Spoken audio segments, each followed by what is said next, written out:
Hey everyone, this is Leonard Lee, Executive Analyst at NextCurve, and welcome to this little vignette that I'm cutting here at RSAC Conference 2026. So I have Raj Chopra, who is SVP and the Chief Product Officer of Cisco Security. That's right. One of the things I posted in response to, or in reaction to G2's keynote was that there is this quality aspect. And this is like probably going to be an important element as you look at the value that agents can deliver. It fundamentally has to be secure, has to be fundamentally safe, which this is what G2 talked about on stage. But then there's this emerging element of quality. Is it accurate, right? Is it reliable? Is it trustworthy? And these things all come together to fundamentally determine whether or not something is actually consumer grade, industrial grade, or enterprise grade. You hit the nail on the head. Everything that I'm seeing, and we develop a lot with AI at Cisco. It's an AI forward development cycle, et cetera. It's very, very exciting, also scary at times, but very exciting. I would tell you from where I stand that trust is going to be the most constrained element in this agentic world, right? It is going to be trust or lack thereof, right? You heard it. You just heard it from Raj. This is very, very important.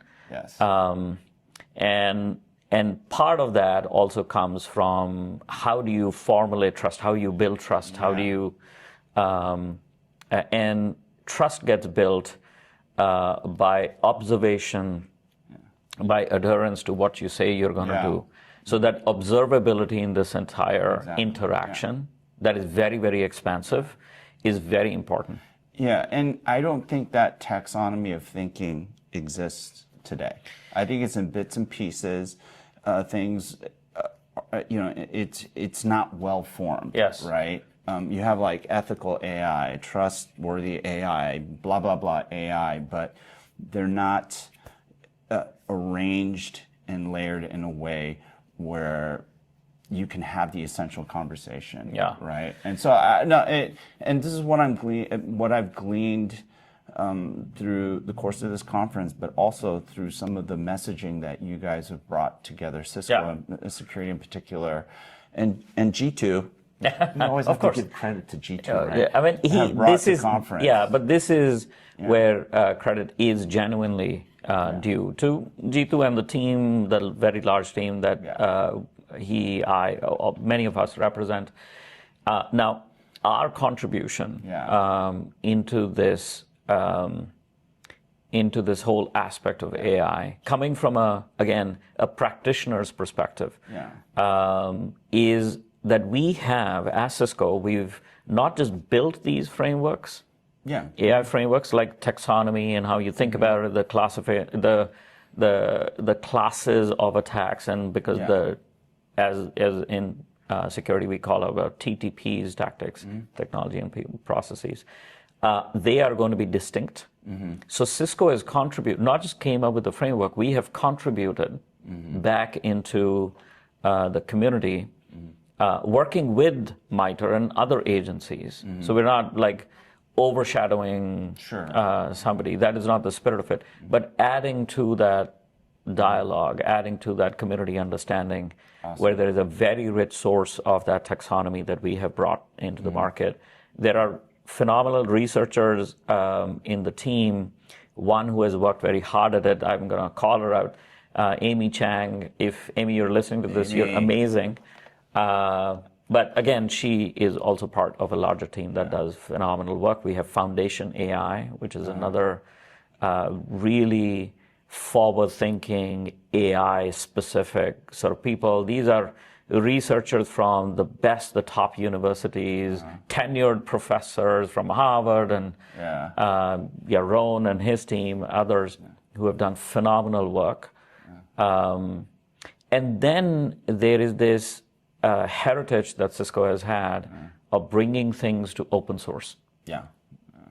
Right? Whether that is open telemetry through Splunk, whether that is Cilium with iSurveillance, whether way back when, there are many technologies, ECMP, VPP, there are lots of them that we brought into the market. But one of the other things that we rather brought it to open source. One with that has a claw in it. Yes. So that is exactly what Right? I was going to say, that Defense Claw has sort of tied a bow around many of these quote-unquote projects that we have, that we have contributed to open source. Keyword, hooks. Yes. Hooks. Hooks. So the way developers, now we're shifting personas to developers building these agents or building applications with AI. Nobody sits and says, I'm going to write a model. Most of them download. Man, you're going to go here? Oh, okay. Come on, let's Right? go there. No, seriously. So, I mean, most people will start that journey by going to Hugging Face. Yeah. Every single model, there are, I think last that I checked, they were a little shy of 1.5 million, but definitely more than 1.2, 1.3.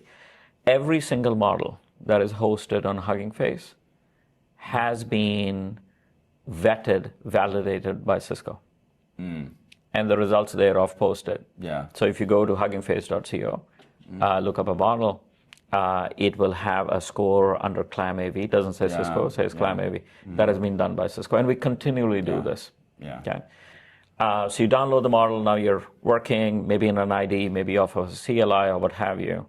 But then for this thing, this entity that you're building, co-developing with with something agentic, whether it's Claude or Codex or what have you, it needs to talk, and it's going to talk through an MCP server. Guess what? Nobody builds an MCP server either, right? This is Stack Overflow on steroids. Nobody builds an MCP server. They download one and they give it a personality. Bad guys are going to go where people spend most of the time. Hugging Face. MCP server downloads. So we scan the MCP server. Okay. How does functionally get added to these agents? They add skills. We scan the skill file. Well, agent to agent, so on and so forth. In fact, when it is writing code, we also open sourced a thing that Cisco IT developed, which is called Codeguard. So as the code is being written, it is checking for whether it adheres to the policies of the organization. Literally, as the agent is being built, the code, there is a manifest on top in that agent file in which we specify, right? You cannot have a publicly routable address in IP address in the code. You cannot have username, password. You cannot have blah, blah, blah, like whatever. The distillation of the security policy set by the security team is presented in the manifest of every code that is being generated in that IDE as you're building the agent. That is Codeguard. I did not know that. So that package of things that we've had brought together into an extension is now available with Defense Claw. If you're a developer, your organization or you yourself could just literally have that as an extension in your IDE. So as you're working, without you having to spend more cognition cycles on like, should I do this, shouldn't I do this, da, da, da. It is doing it with you, along with you, as the code is being built out. There is a lot of other code that has been written that is not great. I'm not talking about that yet. But all of the new code that is being written, it is going to be more secure than we've ever had in the past. And it's because of things like this. So between Codeguard, which is this, MCP scanner, skill scanner, model validation, et cetera, we are bringing common sense. We talked about best practices. Nobody knows best practices because it's happening so quickly. But we're restoring sort of common sense back into the stack by enabling the developer to do the right things rather than forcing them to do the right thing. And that's something that we're hearing a lot about here at the conference is foundations. Yes. And, in a rapidly shifting environment, being able to make that foundation extensible and then extending it, sort of like what you're talking about here with Defense Claw, right? Yep. Because, one of the things that I've published recently is that we're too early to claim that we have enterprise grade open claw of any sort, yes. right?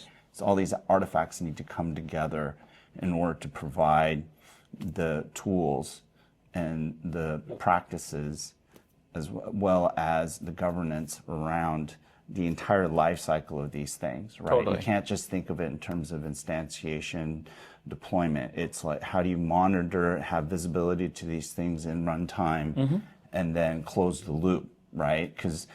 And you have all these different timescales. Like one of the things you pointed out is like, one of these things can be spawned in like a second, yes, and just that's be it. gone. That's it. And so these are like new dynamics as organizations, developers are looking at, the agentic future that they have to deal with. And, arriving at safe just got a little bit more complicated in my view. And so, yeah, you know what? We can go on forever because, we're only supposed to do like 15. Oh, geez. Wow. See, we're having way too much fun. And I think this is just the tip of the iceberg of our conversations. I have to be honest, I have a ton more questions.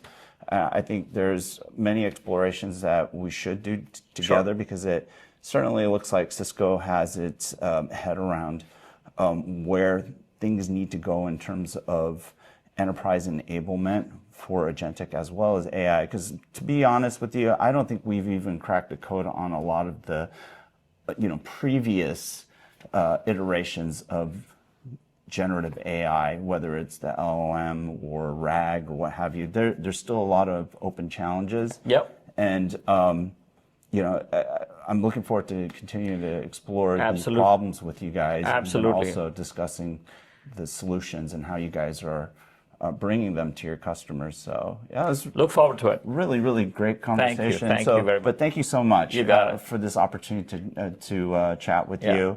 Reporting live from RSAC Conference 2026, Leonard Lee, Executive Analyst at NextCurve, with Raj Chopra, SVP and Chief Product Officer of Cisco Security. Yep. So thank you so much. Thank you, Leonard. All right. Enjoy the rest of the conference. Thank you. Thank you very much.